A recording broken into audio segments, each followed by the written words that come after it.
Hi guys, it's Mac from 9B4M Bricks. Listen, you know I like to travel around the world, look for great Lego expos and different shows and retail shops and everything, all things Lego. So I'm here in the United States. I'm right outside the nation capital, and I found a great Lego resale store. It's Brickmania Capital Store. So let's go in, check out Brickmania, and see what cool new Lego sets we may can find, or even old vintage sets. So let's go check it out.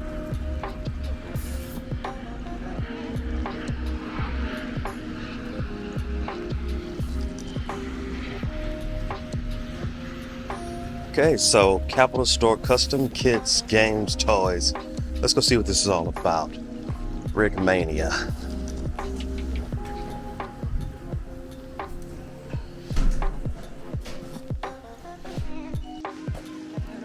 Okay, so coming through the door of the store, we have a nice little pick a brick section here. This is cool because you can get bricks in a bag here. There are two size bags, $15 bag, $7 bag. There's some nice bricks here, loose bricks.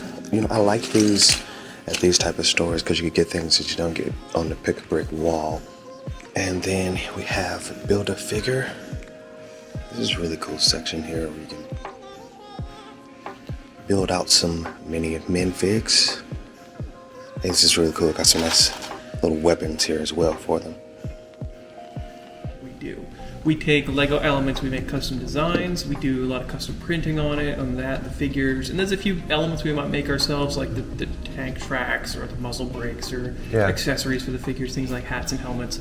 But all the structural elements of the kits are going to be made out of Lego. Yeah. Okay. So we buy up Lego wherever we can, secondary market, wherever we can get a bunch of it, and then we make usually like 50 to 100 of the kits at a time. Okay.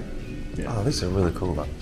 Okay, thank you. Yeah, so each of these are all displays of what's in the boxes. What's in the boxes? In the boxes, all the pieces, all the instructions, any figures, anything you need to just go, just like with a Lego set. Yeah. And you just build it step by step.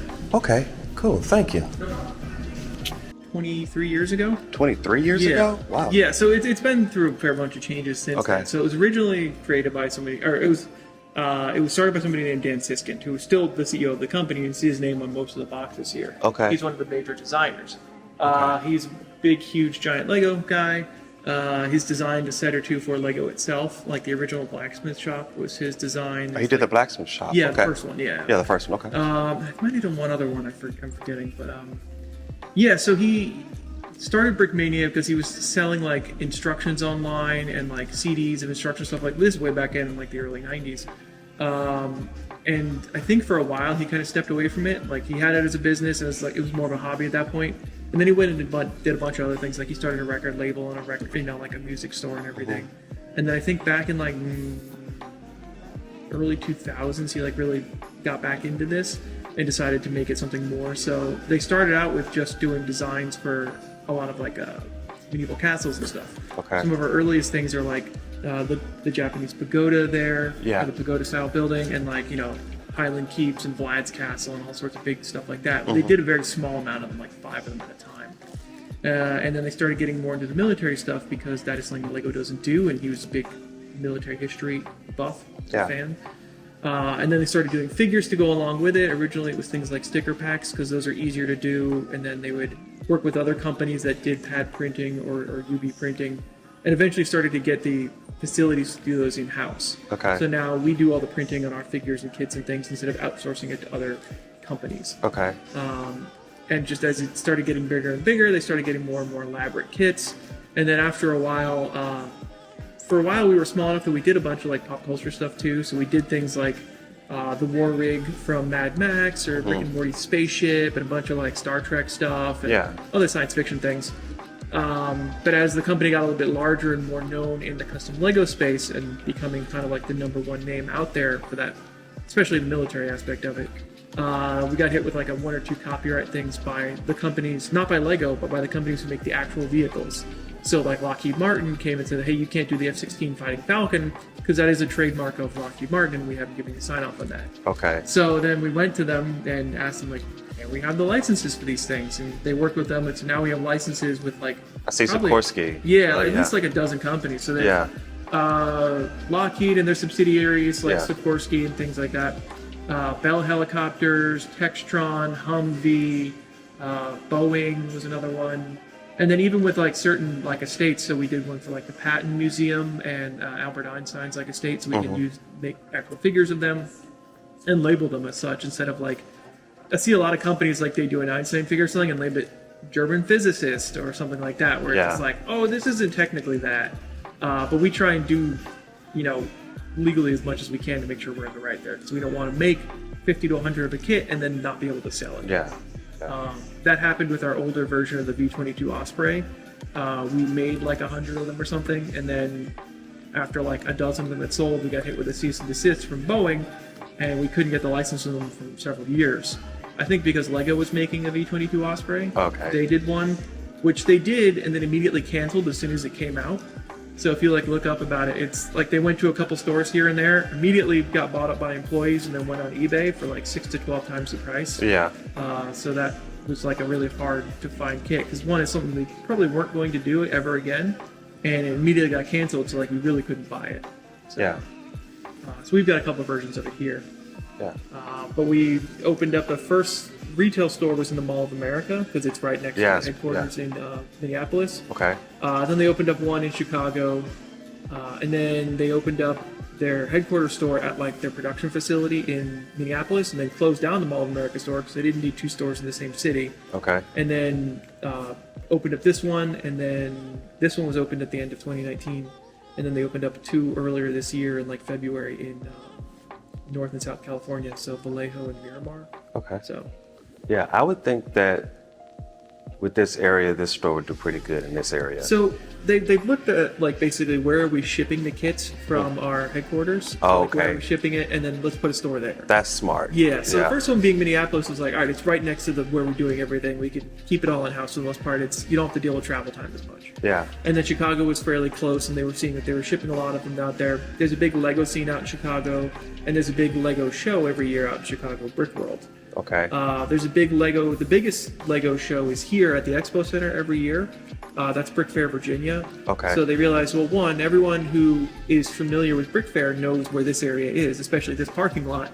And then also, we're going to have a huge influx of Lego people every year. And then that's smart. There's so many military bases around here, as well as like offices of like people we make stuff from. Like we've had people come in from Raytheon and Bell, and everybody like, hey, I was on the design team for this. I gotta have one. And then people coming in from Quantico and Belvoir and stuff being like, a lot of times they'll ask for a specific kit, like, do you have this thing, because this is what I worked with, this is what I served with, or this is what I fixed or whatever, and they want to have a version of that. So well, that's really cool. That location here is pretty good. And so if the expo, because the expo is right there, you guys must get slammed. We get that weekend. Oh yeah, it's insane. But yeah, usually throughout the weekends when there's a show, we'll get a fair amount of walkthrough traffic. And it really depends on the show. So some of the shows have some pretty good overlap of people who would be interested in our stuff, and some are just like, well, the hot tub show really doesn't bring that many people in. I mean, this one here, what is it this weekend? I think it's the small side is like the coffee and chocolate festival, and then the big side is the flea market one. So we usually get a lot of people coming in through there, and they'll come by and be like, oh, this would be great for the grandkids, because they're all out doing antiquing and looking for flea market stuff, and then grab some stuff for their grandkids here. So but the gun show is another big one. There's usually like 6 gun shows a year here. And we've had some people come in here and they'll just, oh my God, tiny guns, and then they'll go crazy for it. Well, it's just because the thing is, I always knew like Lego didn't do this type of stuff, and I've seen individuals do 1 or 2, or they'll do like 1 set. Like I know one guy make one for themselves. Make one for themselves. That's the thing, is people are just like, oh, it's not that hard. I made one for myself. You can find the instructions. It's really difficult. It's very different, I should say, to making 1 copy of something and making it structurally sound and everything, and then making 50 to 100 of something and realizing, oh, okay, well now I need 50 to 100 times the parts. I need to, reduce parts where I can so that I'm saving. So, if the parts count does come down a little bit, so the price comes down. And then you throw in all the extra bits, the customization stuff. It's a fair bit different. I'm sure. So it's just good. I'm sure there are a lot of people that will really like this. And I'm sure. The thing is we get it all the time. Is people like don't expect us to exist. It's kind of a weird way of saying it, but people are like, I had no idea this sort of thing actually would exist. Like if you look online, there are so many companies, very small companies, usually like hobby companies, where people are making customized elements for Lego. It's such a big, huge toy market, and Lego's a huge chunk of it. And when people get really into Lego, they want to customize stuff. So there are people who make custom printed elements and heads. There are people who make figures. There are people who make tiles. There are people who take commissions to make tiles. People who make kits. There's even people who will do things for like the robotic stuff. There are people who will make metal versions of like the gears and the axles and stuff. So you can do heavier duty like Lego stuff. Like it's all fit to scale with Lego, but it's made out of aluminum or steel or whatever. Yeah. But sometimes the plastic just isn't going to cut it for these really big giant things that people are working on. Yeah. And then we have people who make custom track links and custom train tracks and all sorts of stuff. And it's just, it goes on and on. Sticker packs, all sorts of things. Yeah, Lego is I think they're the largest toy company in the world. They're the building largest toy company in the world. Yeah. I don't know where like Hasbro and Mattel like sit in there, but like I think if you combine them together, they're about that size. Yeah. But they just buy everything else up. Yeah. Okay. That's cool. Thank you. Not a problem. That was a lot of fun. It was a really awesome store. Listen, I get it. It's not going to be for everyone. I know a lot of people, if you're a Lego purist, you may not get into it. But if you really want to see some of that military type equipment, and if that's kind of your scene, Brickmania is awesome. I picked up a couple books, Lego building books, and I did pick up a set. And it came in this bag, which has straps on it. It's like a little backpack, which I think is a really cool thing to get your stuff when you buy it. But listen, if you like this content, be sure to like and subscribe, follow along. That was a wonderful store. We're going to continue to look around for great Lego customization stores, resale stores, and other just Lego stores in general. So follow along, guys. We'll keep going to places and exhibits and having a good time. So until next time, take care.